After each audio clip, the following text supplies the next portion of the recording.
ارزع ابو الدفعه. الله اكبر. دغدغها يا اسطى. الله اكبر عليك. ارزع كمان. دغدغها يا اسطى لو تعرف. الله اكبر.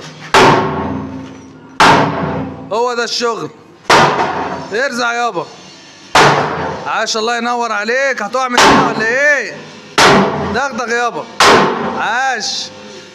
ايوه يا عم الصنع. ايه الحلويات دي يا عم الصنع؟ اتفضل يا باشا.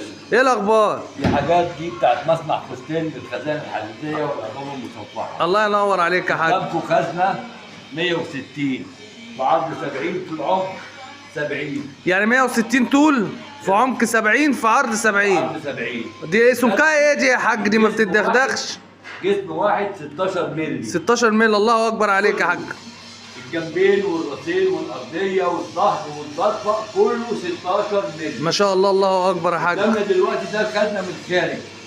الخزنه اللي جنبها الضرفه ديت بتفتح، الخزنه دي بتفتح شمال ودي بتفتح اليمين حسب طلب العميل. الله اكبر عليك يا حاج. وبنعمل جميع المقاسات وجميع الايه التخانات بتاعت الخزن كلها. بس دي دبابه يا عم احمد. الله اكبر عليها. بالصلاه على النبي 3 كالون. 3 كالون.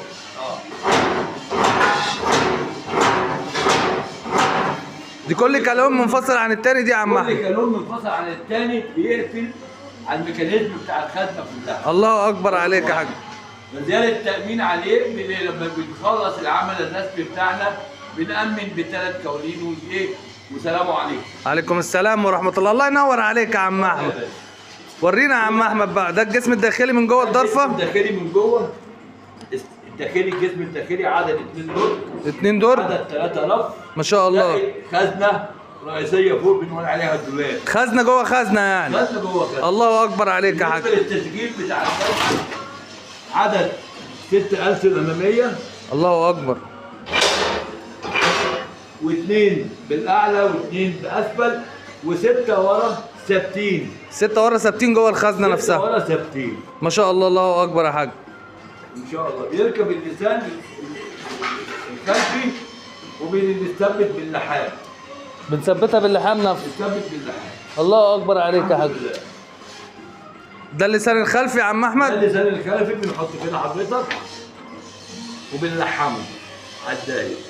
عشان بقى ضربة الباب قطر سمك العقد اللي هي المفصله 70 مللي قطعه واحده. قطعه واحده. حتى يا دفعه عقد. طب يا عم احمد انا لو شلت